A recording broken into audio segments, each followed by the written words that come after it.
கர்த்தராகிய இயேசுவின் இனிமையுள்ள நாமத்தில் நான் உங்களை வாழ்த்துகிறேன், வரவேற்கிறேன். நாடுகளில் தேவனுடைய வார்த்தையுமாய் உங்களோடு கூட ஆயிருக்க கர்த்தர் கிருபை செய்திருக்கிறார். வந்திருக்கிற யாவரையும் இயேசு கிறிஸ்துவின் நாமத்தில் வரவேற்கிறேன். தேவன் உங்களையும் உங்களுடைய குடும்பங்களையும் ஆசீர்வதித்து தேசத்தில் வளர வைப்பார். அவர் நம்மோடு கூட இருந்து நம்மை ஆசீர்வதிக்கிறவராய் நல்ல தகப்பனாய் கூட இருக்கிறார். உபாகமம் 3ஆம் அதிகாரம் അതിന്റെ 22ാമത്തെ വസനം നാം വാസിക്കാം.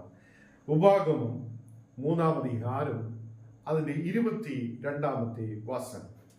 அவர்களுக்கு பயப்படாதீர்கள், உங்கள் தேவனாகிய கர்த்தர் தாமே உங்களுக்காக யுத்தம் பண்ணுவார் என்று சொன்னேன். நாம் ஜெபிக்கலாம். ஆண்டவரே, ராத்திரி வேளையிலப்பா உம்முடைய வசனங்களை தியானிக்க நீர் எங்களுக்கு கிருபை செய்திருக்கிறதுக்காக ஸ்தோத்திரம். வந்திருக்கிற ஒவ்வொரு மக்களையும் நீர் ஆசீர்வதித்து பலப்படுத்ததுக்காக ஸ்தோத்திரம். தேவனே, இந்த நாடுகளிலப்பா ஒரு புது வருஷத்திலேக்கு கடந்து வர தேவனே நீர் எங்களுக்கு கிருபை செய்திருக்கிறதுக்காக ஸ்தோத்திரம். உம்முடைய தெய்வீக தரிசனங்களால் உம்முடைய தெய்வீக கிருபையால் நீர் எங்களை நிரப்பி தேசத்தில் ஆசீர்வதித்து தேசத்தில் வளர வைக்கிறதுக்காக ஸ்தோத்திரம். உம்முடைய தெய்வீக பிரசனத்தால் நீர் எங்களை நிரப்பும். தெய்வீக ஆசீர்வாதம் உள்ள மக்களாய், தெய்வீக தரிசனங்கள் உள்ள மக்களாய் ஆண்டவரே, உமக்காக இந்த தேசத்தில் அநேக மக்களுக்கு முன்பாக சாட்சியோடு நிற்க நீர் கிருபை செய்ததுக்காக ஸ்தோத்திரம். ஆண்டவரே, வந்திருக்கிற எல்லா மக்களுடைய குடும்பங்களையும் நீர் ஆசீர்வதித்து தேசத்தில் ஆண்டவரே பலத்தோடு தேவனே உம்முடைய வல்லமையோடு உம்முடைய தெய்வீக கிருபைகளோடு இந்த மக்கள் வளர்ந்து பெருகி ஆசீர்வதிக்கப்பட நீர் கிருபை செய்யும். ஆண்டவரே, இந்த நாடுகளில் கொடுத்திருக்கிற வசனத்துக்காக ஆண்டவரே உம்மை நாங்கள் ஸ்தோத்திரிக்கிறேன். வசனங்கள் தியானிக்கும் போது உம்முடைய பிரசன்னம் நீர் எங்களோடு கூட இரு. இயேசுவின் நாமத்தில் தருவிதாவே, ஆமேன், ஆமேன். கர்த்தர் நம்மை ஆசீர்வதிப்பார். நீங்க நான் வாசிச்சு கேட்ட வசனத்தில் நீங்கள் அவர்களுக்கு பயப்படாதிருங்கள். இங்கே மோசே கடைசியாக இந்த கானான் தேசத்தில் பிரவேசிக்கப்படும் போது சொல்லப்படுத முக்கியமான வசனமாய் இருக்குது. நீங்கள் யாருக்கும் பயப்படாதிருங்கள். உங்களுக்கு விரோதமாய் அநேகர் எழும்பலாம், உங்களுக்கு விரோதமாய் அநேகம் காரியங்கள் இருக்கலாம்.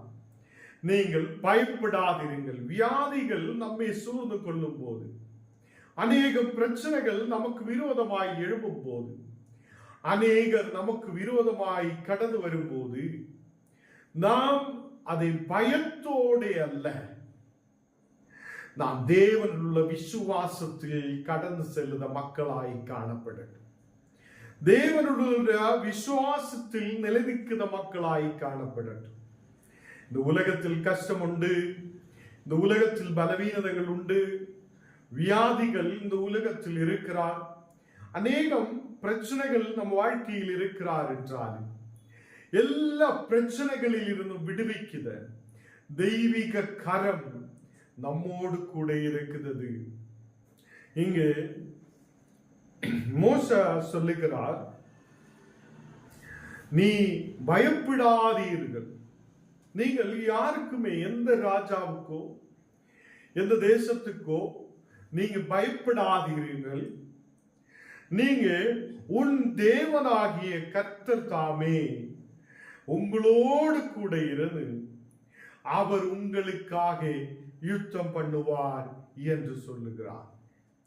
உங்கள் தேவனாகிய கர்த்தர் அவர் தாமே உங்களோடு கூட இருப்பார். உங்கள் தேவனாகிய கர்த்தர் தாமே உங்களோடு கூட இருப்பார். கர்த்தர் பிள்ளைகளே, இந்த நாடுகளில் தேவனாகிய கர்த்தர் நம்மோடு கூட இருக்கிறது. விசுவாசிக்கங்க, ஆண்டவர் நம்மோடு கூட இருக்கிறார். உன்னுடைய வியாதியின் மத்தியில், உன்னுடைய பலவீனதையின் மத்தியில், உன்னுடைய கண்ணீரான சூழ்நிலைகளின் மத்தியில் நீ விசுவாசிக்கட்டும், தேவனாகிய கர்த்தர் என்னோடு கூட இருக்கிறார். அவர் எனக்காக யுத்தம் பண்ணத தேவனாய் இருக்கிறது. ஹல்லேலூயா. இந்த நாடுகளில் கர்த்தருடைய பிள்ளைகளே, பயம் மனுஷனை கீழே தள்ளி விடுதல், முன்னாடி போக முடியாது. பயம் நம்மை தள்ளி விடுதா இருக்கும். நாளைக்கு என்ன ஆகும், எனக்கு என்ன ஆகும், என்ன எப்படி என்னோட வாழ்க்கை முன்னாடி கடந்து செல்ல முடியும் என்னெல்லாம் சொல்லி நாம் பயத்தோடு இருக்கும் போது பயம் நம்மை வியாதிகளிலேக்கு கொண்டு போகும். பயம் நம்மை விசுவாசத்தில் இருந்து பிரிக்கிறதா இருக்கும். ஒரு ஆவிக்குரிய மனிதனுடைய வாழ்க்கையில் உலகத்திலே பயம் கடந்து வரும்போது இனி எப்படி முன்னாடி கடந்து செல்ல முடியும் என்னுள்ள பயம் கடந்து வரும்போது அவன் விசுவாசத்தில் இருந்து பின்னாடி போகுதவங்களாய் இருக்கும். விசுவாசத்தில் இருந்து பின்னாடி போகுதவங்களாய் இருக்கும் போது தேவனை துதிக்கிறதுக்கோ தேவனை பாடுறதுக்கோ கர்த்தருக்கு முன்பாக இருக்கிறதுக்கோ முடியாது வருகிறான். கர்த்தர் பிள்ளைகளே, இந்த நாடுகளில் தேவனாகிய கர்த்தர் அவர் எப்போது நம்மோடு கூட இருக்கிறவர். தேவனாகிய கர்த்தர் நம்மோடு கூட இருக்கும் போது இந்த உலகத்திலே பயம் நம்மை சூழ்ந்து கொள்ளக்கூடாது. இந்த பயம் சூழ்ந்து கொள்ளும் போது, பயம் நம்முடைய வாழ்க்கையில் கடந்து வரும்போது நாம் விசுவாசத்தில் இருந்து பின்னாடி கடந்து செல்லும். விசுவாசத்தில் பலத்திருக்க முடியாதவர், இயேசுவை ஆராதிக்கிறதுக்கோ தேவனை நம்புறதுக்கோ முடியாதவர். ஒரு வியாதி வரும்போது அநேகர் பயப்படுகிறார். இந்த வியாதியாலே நான் என்ன ஆகப்படும், இவ்வளவு ஜெபிச்சிட்டும் ஏன் எனக்கு விடுதல் இல்லை, இவ்வளவு நாளாய் நாங்கள் ஜெபிக்கிறார் ஏன் என்னுக்கு இந்த மாதிரி பிரச்சனை, இனி எப்படி என்னோட வாழ்க்கை இருக்கும் என்று சொல்லி பயத்தோடு இருக்கும் போதுதான் இந்த பயத்தாலே நாம் தேவனை தள்ளி விடுதவங்களாயிருக்கும். தேவனிலிருந்து தூரமாய் போகுதவங்களாய் மாற்றப்படும். பயம் நமக்குள்ளே கடந்து வரக்கூடாது. அதனாலதான் கர்த்தர் சொல்லுகிறார், கர்த்தருடைய வார்த்தை இங்கே சொல்லப்படுகிறது, நீங்கள் அவர்களுக்கு பயப்படாதீர்கள், உங்களுக்கு விரோதமாய் எழுப்புதவங்களுக்கு பயப்படாதீர்கள். நீங்க பயப்படாதீர்கள் என்று சொல்லும் போது இங்கே நம்முடைய விசுவாசம் யாருடைய மேல் இருக்கிறது? கர்த்தருடைய மேல் இருக்கிறது. தேவனாகிய கர்த்தருடைய மேல் நம்முடைய விசுவாசம் இருக்கிறது. அப்போ தேவனாகிய கர்த்தருடைய மேல் விசுவாசம் இருக்கும் போது நாம் பயப்படாமல் நாம் தேவனையே சார்ந்திருக்கிறவராய் காணப்படும். இங்கு வசனத்தில் நாம் பார்க்கும்போது எசையா 41 அதனுடைய 10வது வசனத்தில் வாசிக்கும் போது, நீ பயப்படாதே, நான் உன்னுடனே இருக்கிறேன், திகையாதே, நான் உன் தேவன். இங்கு வசனம் சொல்லுகிறார், நீ பயப்படாதே, நான் உன்னுடனே இருக்கிறேன். இந்த புது வருஷத்தில் தேவன் நம்மோடு கூட இருக்கிறவராயிருக்கிறார். வியாதிகளின் மத்தியில், பிரச்சனைகளின் மத்தியில் பயம் சூழ்ந்து கொள்ள வரும்போது நாம் யாருடைய மேல் விசுவாசம் வைக்கிறார்? நாம் கர்த்தருடைய மேல் விசுவாசம் உள்ளவராயிருக்கிறார். பயப்படாதே. அப்போ நம்முடைய வாழ்க்கையில் ஒரு விடுதலை தர, நமக்கு ஒரு வெற்றியை தர, அதை உயிருள்ளவனாகிய தேவன் நம்மோடு கூட இருக்கிறார் என்று நாம் விசுவசிக்கிறார். அதனால நீ பயப்படாதே, நான் உன்னுடனே இருக்கிறேன். நம்மோடு கூட இருக்கிற தேவன், அவர் எப்போதும் நம்மை வழி நடத்துதவர். கர்த்தர் உன்னோடு கூட இருக்கும் போது உன்னுடைய வியாதிகள், உன்னுடைய பலவீனதைகள், கண்ணீரான சூழ்நிலைகள், எல்லா பாரங்களை கர்த்தர் எரித்து மாற்றுதவராயிருப்பார். அவர் உன்னோடு கூட இருக்கிறார் என்றுள்ள விசுவாசம் நமக்குள்ளே உருவாகட்டும். கர்த்தர் என்னோடு கூட இருக்கிறார். எத்தனை பேர் சொல்ல விரும்புகிறார், ஆண்டவர் என்னோடு கூட இருக்கிறார், அதனாலே நான் பயப்பட மாட்டேன். தேவன் என்னை நடத்துதவராயிருக்கிறார், அதனாலே நான் பயப்பட மாட்டேன். யாரெல்லாம் விரோதமாய் எழும்பட்டும், குடும்பமே விரோதமாய் எழும்பட்டும், உலகம் நமக்கு விரோதமாய் எழும்பட்டும், தேசங்கள் நமக்கு விரோதமாய் எழும்பினாலும் அவர்களே நாம் பயப்படுகிறவராய் அல்ல, நாம் தேவனாகிய கர்த்தருடைய மேல் நம்பிக்கை உள்ளவராய் இருக்கிறார். ஹல்லேலூயா. நாம் தேவனாகிய கர்த்தருடைய மேல் நம்பிக்கை உள்ளவராய் இருக்கும் போது அவர் நம்மோடு கூட இருப்பார். அவர் நம்மை பலப்படுத்துபவராய் இருப்பார். நான் உன்னை பலப்படுத்தி உனக்கு சகாயம் பண்ணுவேன். இந்த புது வருஷத்தில் தேவன் நமக்கு ஒரு சகாயகனாய், தேவன் நம்மை பலப்படுத்துபவனாய். இப்ப யாரெல்லாம் வியாதியோட பலவீனதையோட இருக்குதோ நீங்க கேட்கணும், ஆண்டவரே உம்முடைய பலம் எனக்கு தேவையாயிருக்கிறது, நீர் என்னை பலத்தோட, நீர் என்னை பலப்படுத்துங்க, உம்முடைய பலம் எனக்கு தேவை. ஹல்லேலூயா. கர்த்தர் உன்னை பலப்படுத்துகிறார். கர்த்தருடைய வல்லமை உன்னுடைய மேல் இறங்கி வருகிறார். தெய்வீக பிரசன்னம் உன்னுடைய மேல் இறங்கி வருகிறார். தேவன் உனக்கு சகாயம் பண்ணுதவராய் உன்னோடு கூட இருப்பார். என் நீதியின் வலது கரத்தினால் உன்னை தாங்குவேன் என்று சொல்லுகிறார். அவர் நீதியின் வலது கரத்தினால் நம்மை தாங்கி நடத்துதவராய் இருக்கிறார். அவர் எப்போது நம்மோடு கூட இருக்கிறவர். அவர் எப்போது நம்மை பலப்படுத்தி வழி நடத்துதவர். அவர் நமக்கு சகாயம் செய்கிறவர். அவர் நமக்கு சகாயம் செய்கிறவராய் இருக்கும் போது நாம் எதுக்கு பயப்படணும்?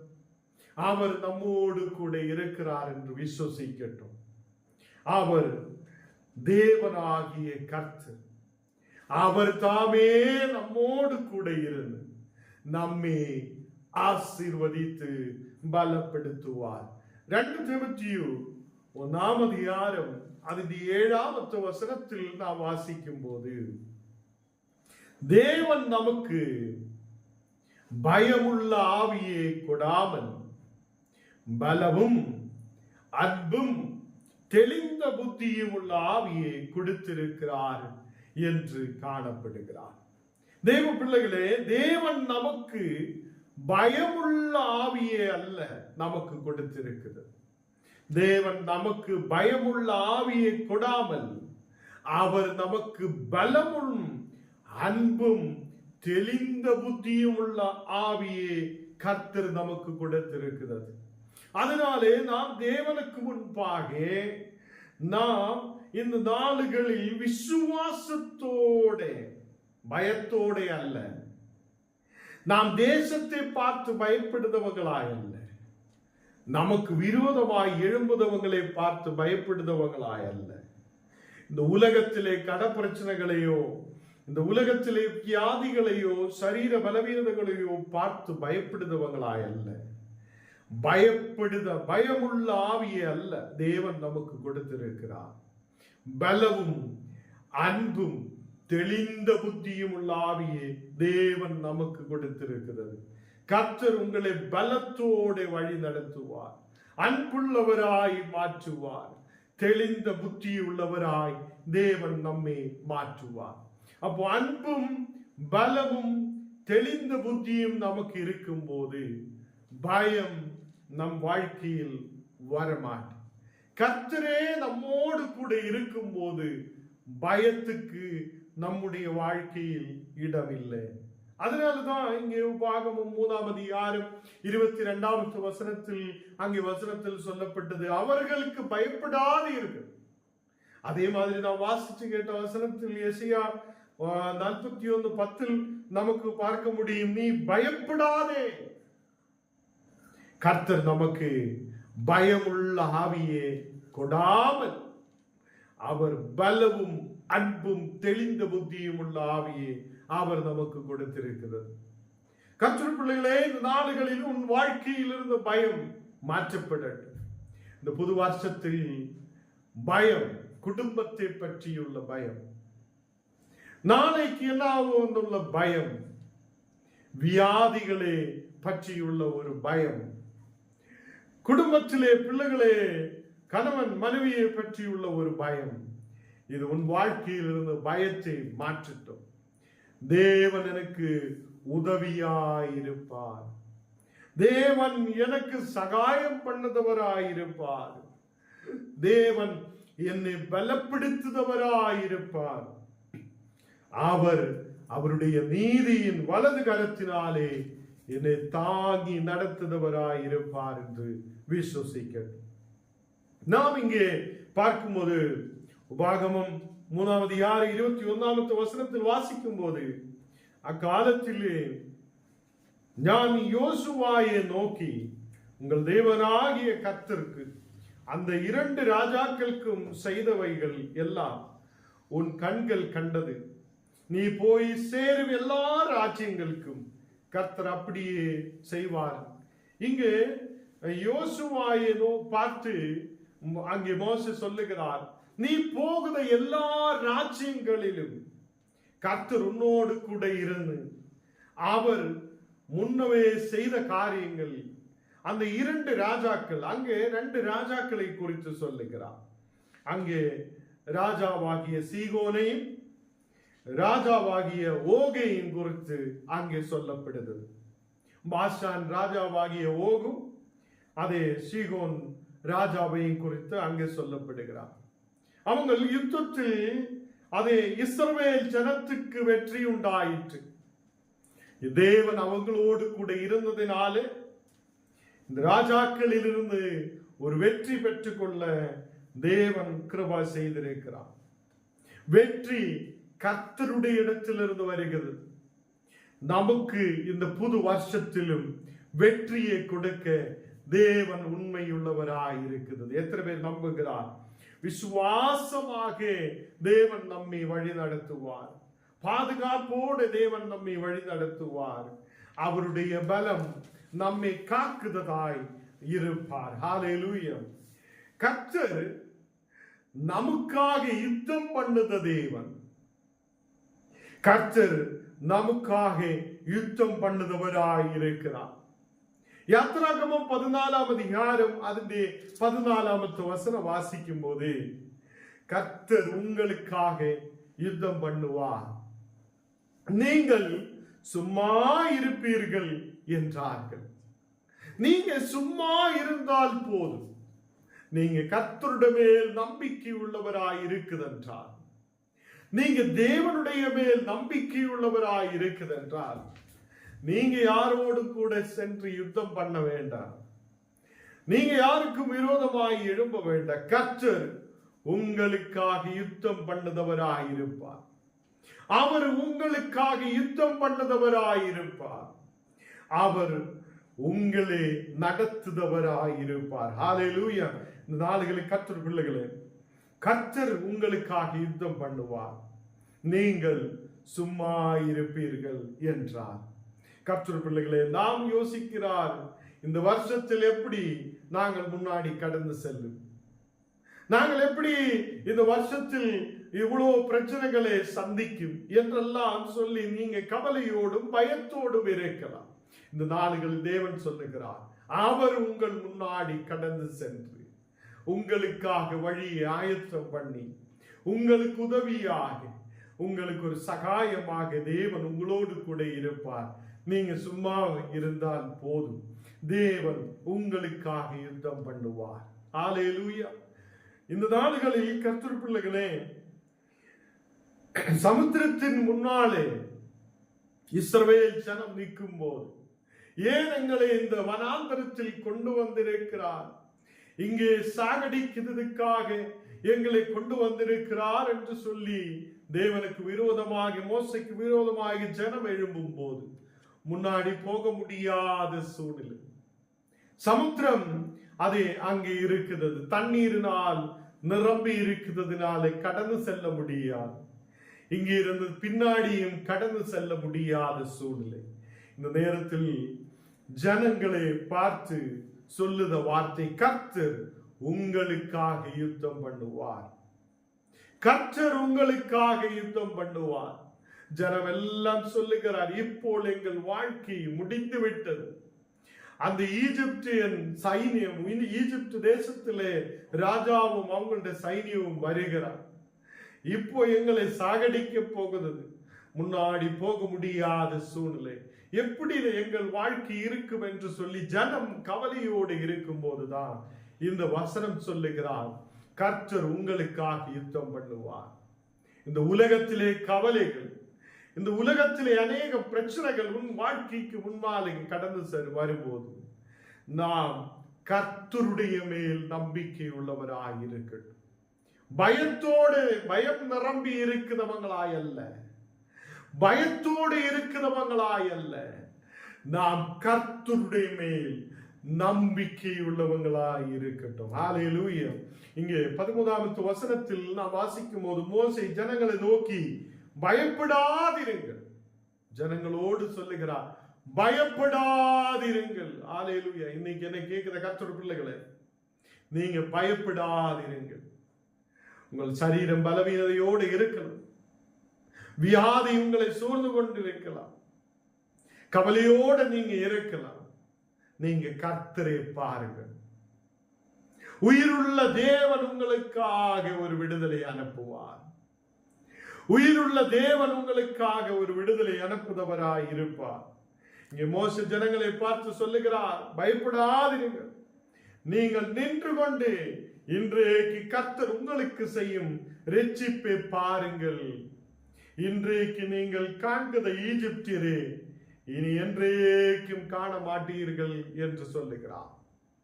இன்றைக்கு நீங்க பார்க்கிற பிரச்சனையே நீங்க இனிமேல் காண மாட்டீர்கள். உங்கள் வியாதிகள் இனிமேல் உங்கள் சரீரத்தில் எப்போதும் வாழ மாட்டேன். இன்னையிலிருந்து வியாதிகள் குணமாக்கப்படுவார்கள். கர்த்தர் உங்களுக்கு ஒரு விடுதலை அனுப்புவார். ஈஜிப்தியர் பின்னாடி வருகிறதே அந்த இஸ்ரேல் மக்கள் பார்க்கிறார். பின்னாலே ஈஜிப்தியர் வருகிறார். அநேக பிரச்சனைகள் அவங்களுடைய வாழ்க்கையில் இருக்கிறது. அப்போ மோசே சொல்லுகிறார், நீங்க நின்று கொண்டு இன்றைக்கு கர்த்தர் உங்களுக்கு செய்யும் இரட்சிப்பை பார்க்க போகிறீர்கள். நீங்க இங்கே கடலுக்கு முன்பாக நிற்கிறார், சமுத்திரத்துக்கு முன்பாக நிற்கிறார். இங்க நின்று கொண்டே தேவன் உங்களுக்கு செய்யும் அற்புதத்தை பார்க்க போகிறது என்று சொல்லப்படுகிறார். கர்த்தருடைய பிள்ளைகளே, அவர் ஆவிக்குரிய நிலையில் நமக்காக யுத்தம் பண்ணுவார்.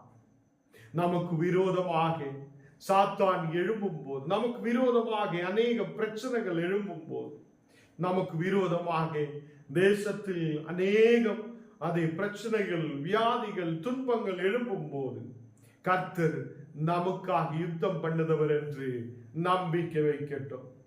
2 நாளாகமம் 20ஆம் அதிகாரம் அதிலே 15வது வசனத்தில் நாம் வாசிக்கும் போது, இந்த யுத்தம் உங்களிடது அல்ல, இந்த யுத்தம் நமக்குள்ளது அல்ல, அது கர்த்தருடையதாய் இருக்கிறது. அவர் நம்மோடு கூட இருக்கிறவர். அவர் நமக்கு முன்பாக யுத்தம் பண்ணுதவராய் இருக்கிறது. ஹல்லேலூயா. கர்த்தருடைய பிள்ளைகளே, தேவன் நம்முடைய பட்சத்தில் இருக்கிறது. நமக்கு விரோதமாய் இருப்பவர் யார்? தேவன் நம்முடைய பட்சத்தில் இருக்கிறது. எல்லாரும் சொல்லட்டும், தேவன் நம்முடைய பட்சத்தில் இருந்தால் நமக்கு விரோதமாய் இருப்பவன் யார்? அதை இந்த புது வருஷத்தில் தேவன் நம்மை ஆசீர்வாதத்தோடு வழி நடத்துவார். அவர் நம்மோடு கூட இருப்பார். அவர் நமக்கு சகாயகனாய் இருப்பார்.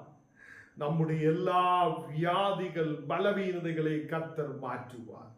நாம் ஜெபிக்கலாம். ஆண்டவரே, இந்த ராத்திரி வேளையில் அப்பா, உம்முடைய தெய்வீக கரம் எங்களை தொடுதகவைக்காக ஸ்தோத்திரம்.